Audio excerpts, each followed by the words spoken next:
Todos hemos oído hablar de la inflación y sabemos que es perjudicial para nuestro bolsillo, en especial este último año. Pero ¿sabes qué es y cómo puedes evitar que te afecte? En este video te entregamos los conocimientos para que puedas controlar el impacto de la inflación en tus finanzas personales, familiares y tus inversiones, en términos nominales, reales y del poder adquisitivo. Vamos a ver.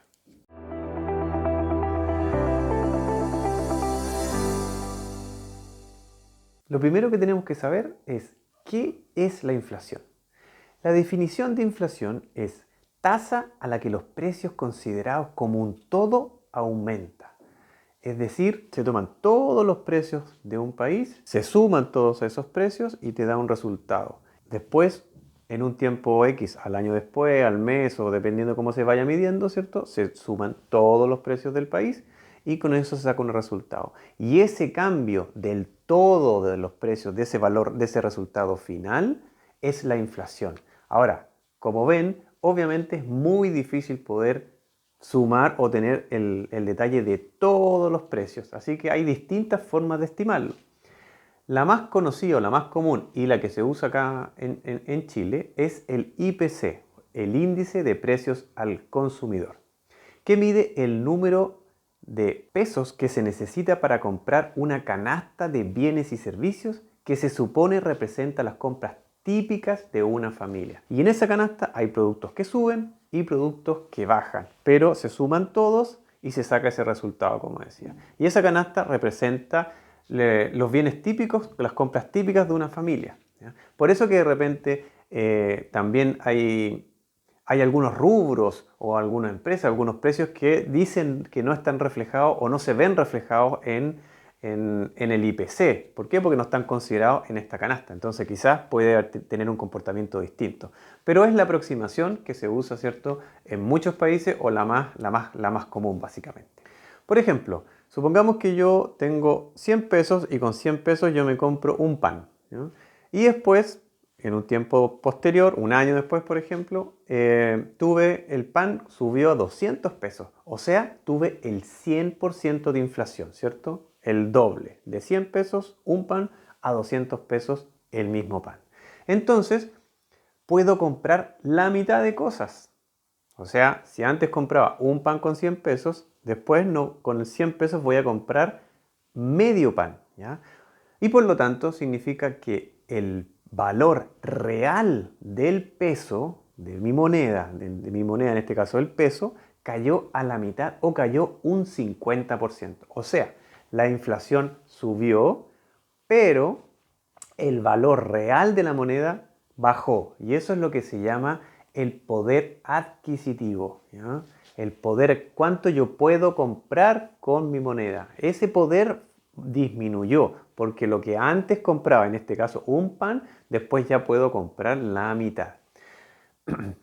Entonces, cuando hablamos del valor real, es un valor que no importa el tiempo. O sea, no importa si yo estoy mirando, ok, el valor, si yo transformo ese valor del pan, ¿cierto?, a un valor real, yo puedo decir, si elimino todas las otras variables, por qué cambian los precios de las cosas, y suponemos que solamente las cosas cambian, el precio cambia por la inflación, entonces yo puedo ver el pan hace 10 años, hace un año y hoy día y siempre debiese tener el mismo valor, si es que no hay otro factor que influya en el cambio de precios, solo la inflación. ¿Por qué? Porque lo fijé a un valor real.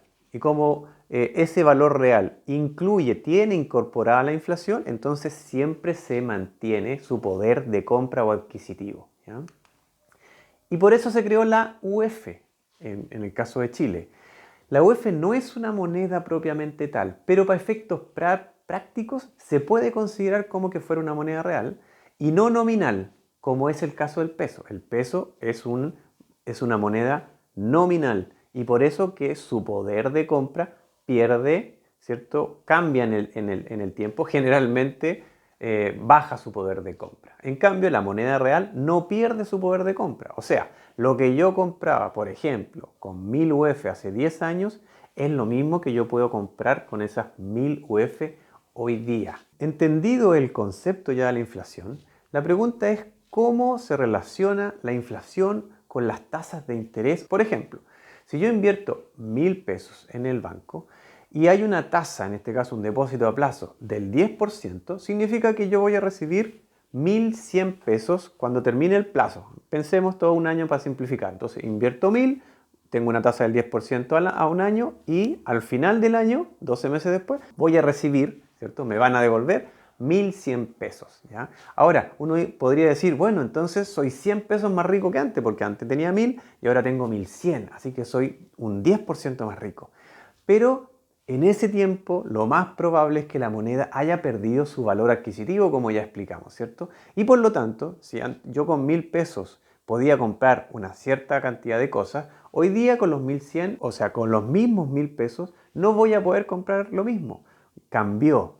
Entonces, de alguna manera, yo no necesariamente soy 100 pesos más rico, sino que tengo que descontar esa pérdida del poder de compra. Por ejemplo, si la inflación justamente en ese periodo fue también del 10%, entonces usted quedó igual. O sea, tenía 1.000 pesos que podía comprar 1.000 kilos de pan, ¿cierto? Y al final del año recibió 1.100 pesos, pero con esos 1.100 pesos puede comprar los mismos 1.000 kilos de pan. O sea, en términos prácticos, usted es igual, no quedó más rico, sino que no ganó absolutamente nada. Solo mantuvo el valor del dinero en el tiempo. Ahora, esta es la fórmula o ecuación que muestra la relación entre la tasa de interés real, la nominal y la inflación. Pero es un poco compleja para estar haciendo los cálculos así de manera rápida. Así que una muy buena aproximación, en especial para valores pequeños de tasas, es que la tasa de interés real, también debe estar por aquí, la tasa de interés real es igual a la tasa de interés nominal menos la tasa de inflación. O sea, si por ejemplo yo tengo, como vimos en el ejemplo anterior, yo tengo una tasa de interés nominal del 10% y tengo una inflación del 10%, entonces si yo lo resto, 10 menos 10 me da 0. Por lo tanto, no tuve, del punto de vista real, ¿cierto? Mi rentabilidad fue 0, o sea, simplemente mantuve el poder adquisitivo del dinero, pero no gané plata, no renté, ¿ya? Ahora, peor es el caso, y pasa mucho con los depósitos a plazo, que de repente, por ejemplo, puedo tener, si yo tengo una tasa de interés de un depósito a plazo anual del 5%, pero la inflación fue un 10%, entonces perdí plata, porque quedé con un menos 5. O sea, efectivamente, yo puse mi plata en esta inversión, por ejemplo, un depósito a plazo, y al año recibí mi plata de vuelta, mi 5%, mi capital más los intereses, el 5%, pero teóricamente esa plata puede comprar menos cosas que antes y por lo tanto soy un poco más pobre. Ustedes van a ver en algunas inversiones, en especial en el tema inmobiliario, ustedes verán que hay una rentabilidad esperada u ofrecida dependiendo del caso. ¿Por qué? Porque, por ejemplo, en los depósitos a plazo la tasa de interés o la rentabilidad ofrecida es fija. O sea, dicen, mira, tú invierte en este depósito a plazo y te damos un 5% al año. Y te van a devolver ese 5% al año. Seguro, básicamente. O prácticamente seguro. Pero en otros, como por ejemplo en muchas inversiones inmobiliarias, es una espera, o sea, se espera tener una tasa, una rentabilidad de un X%. Y ahí en los folletos, qué sé yo, aparece el valor que dice UF más X%. Por ejemplo, UF más 5 o 5 más UF. ¿Qué significa eso? Es que la rentabilidad ofrecida, ¿cierto? Esperada o ofrecida es real, porque es un 5% por sobre lo que cambie la UF. O sea, ahí efectivamente, si dice, mira, es un UF más 10, tú sí vas a ser un 10% más rico cuando recibas el retorno al final del periodo de la inversión. Tercer punto es, ok, ahora que entendimos un poco la inflación, cómo influye ahora, cómo nos afecta la inflación a nosotros en nuestra vida diaria.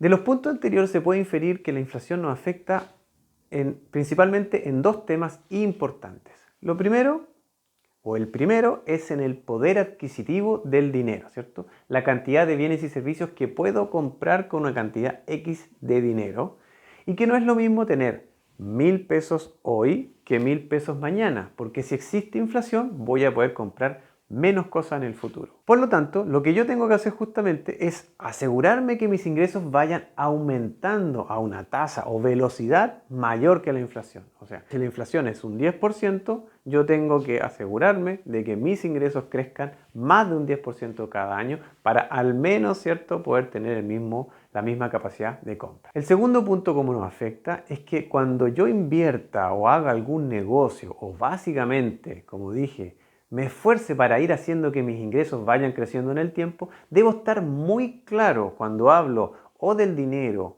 o la moneda, o las rentabilidades de esta inversión, negocio, etcétera, los retornos, las tasas de crecimiento, o como quieras llamarla, o cualquiera de estas variables que tú utilices, tienes que estar muy atento si son nominales, reales, y cuál es la relación que tiene con la inflación. De modo que efectivamente te asegures de que tus ingresos en el tiempo vayan creciendo en términos reales, es decir, tenga un mayor poder adquisitivo y puedas comprar más cosas. Algunos ejemplos cotidianos donde la inflación entra en juego y donde nos afecta a nosotros. Por ejemplo, en los depósitos a plazo, los DAP. Generalmente, la tasa de los DAP, como tiene muy bajo riesgo, no alcanza a cubrir la inflación. Y por eso en la declaración anual después te llega cuánto recibiste o ganaste, ¿cierto?, del análisis del banco donde invertiste y generalmente sale negativo. ¿Y por qué? ¿Por qué? Porque en la declaración de los impuestos sí se considera el poder adquisitivo de esa plata, la inflación. Entonces, como generalmente la tasa que te ofrecen, ese 5% anual, como ejemplo, pero esa tasa que te ofrecen es menor que la con suerte igual o un poquito menor que la inflación, entonces tú siempre pierdes plata en los depósitos a plazo. Lo segundo, el sueldo. Cuando en el sueldo yo tengo que asegurarme de que en mi contrato existan cláusulas de reajustabilidad periódicas, ¿ya? De lo contrario, voy a tener que estar negociando con mi empleador frecuentemente para que vayan subiendo, especialmente en épocas donde las tasas de inflación son muy altas. ¿Sí? Oye, mire, ¿sabe qué? A mí me contrató hace un año y hoy día hemos tenido una inflación del 20 o 30% y por lo tanto necesito ese reajuste porque yo estoy 20 o 30% más pobre que el año pasado. Los colegios. Por ejemplo, muchos colegios te ponen su colegiatura, ¿cierto?, en UF. Entonces ahí de repente conviene, por ejemplo, ir al colegio y pagar, por ejemplo, con cheque. Entonces uno va, deja documentado todo el año, pero ellos te calculan la UF del momento que tú estás documentando. Entonces si el próximo año la UF o la inflación va a ser alta, tú te ahorras todo ese pago. En cambio, hay veces, eso también se puede hacer con la tarjeta de crédito, pero hay veces que cuando uno los pone en cuotas con la tarjeta, sí van cargándose en UF. O cuando pone un pack. Uno pone un pack de pago, ¿no?, con la cuenta corriente y eso va en UF. Entonces te van subiendo todos los meses. En cambio, si hubieses hecho los cheques, ¿cierto?, va a ser una cuota fija. Y si la inflación fue muy alta, entonces tú tienes un beneficio. Obviamente el año siguiente ya de nuevo te calculan en UF, pero por lo menos hiciste un ahorro durante todo ese año. Otro ejemplo son las cuotas de seguros. Generalmente están en UF. Entonces, para ellos es un valor constante, ellos siempre te cobran lo mismo desde el punto de vista de poder adquisitivo, pero para ti todos los meses el precio que tú pagas por ese seguro va subiendo en el tiempo. Y el último ejemplo que les traigo, que quizás es justamente al revés, es en los bienes raíces. Cuando uno invierte en bienes raíces, los precios de las propiedades y los arriendos están ligados de una u otra forma a la UF y, como ya dijimos, la UF tiene incluida entonces la inflación y por lo tanto las plusvalías que uno reciba son reales. ¿Qué quiero decir con esto? O sea, si yo, no sé, tengo un departamento que lo compré a 1000 UF y hoy día yo lo quiero vender a 1000 UF, yo de alguna manera no estoy ganando nada, pero voy a recibir la misma capacidad de compra. Pero si yo lo puedo vender a 1500 UF, entonces tengo 500 UF de rentabilidad, o sea, un 50%, esa es una rentabilidad real.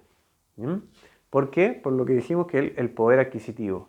Y lo mismo pasa con los arriendos. Generalmente uno cuando arrienda en el contrato pone una reajustabilidad. Hoy día hay mucha gente que está poniendo el contrato directamente en UF, en arriendo, o si no lo reajusta una vez al año o cada 6 meses o trimestralmente, por ejemplo. Entonces siempre va manteniendo el poder adquisitivo. Y por lo tanto, Esa es una de las razones cuando uno dice que una forma de proteger tu patrimonio contra la inflación es invirtiendo en bienes raíces. Bueno, como cuarto punto es cómo yo me puedo proteger justamente de la inflación. ¿Qué puedo hacer? Así que vamos a dar algunas recomendaciones simples, generales, que te pueden ayudar a ti a, de alguna manera, protegerte contra la inflación o que el impacto sea menor.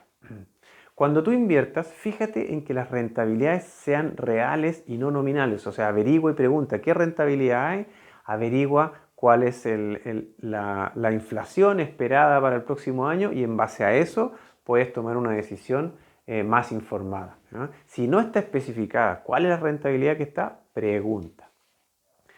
Siempre calcula tú la rentabilidad real esperada, ¿ya? Utiliza un factor de seguridad respecto a las proyecciones de inflación. O sea, si tú sabes que la inflación va a ser de un 10%, entonces trata de buscar que tu rentabilidad, o sea, tú dices, sobre eso yo debería tener la inflación más un 5% de rentabilidad. Pero como esto es variable, entonces voy a buscar una inversión que me dé, no sé, un 18 de inflación o un 20, o sea, de rentabilidad o un 20%, porque así me aseguro, como son variables y todas estas cosas fluctúan, me aseguro de al menos obtener la rentabilidad real que yo espero.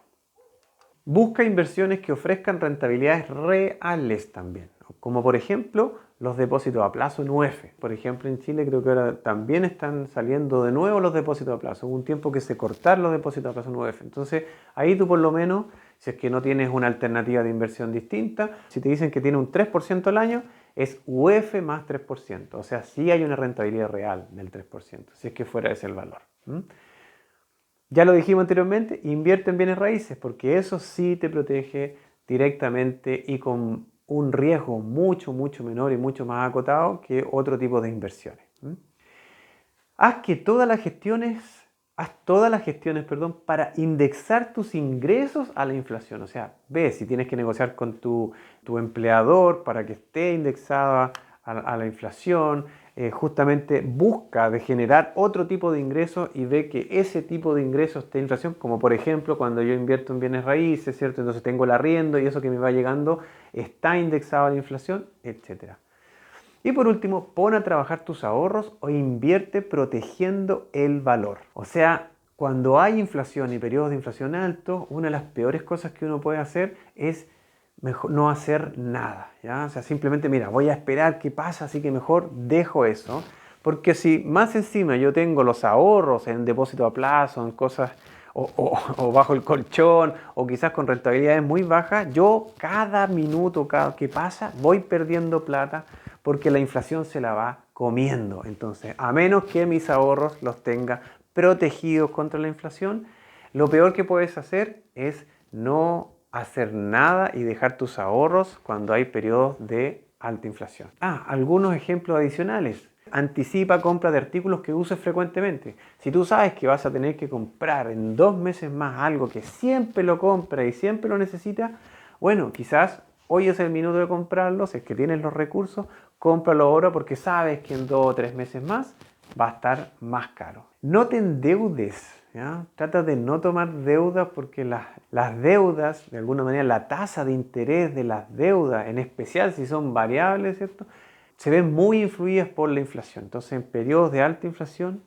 especialmente las tarjetas de crédito, ¿cierto? Hemos escuchado que el Banco Central ha ido subiendo las tasas, eso afecta a las tasas de interés de los créditos de corto plazo. Entonces, las deudas de corto plazo tienen tasas más altas y por lo tanto es mucho más complicado, así que ojalá no lo haga.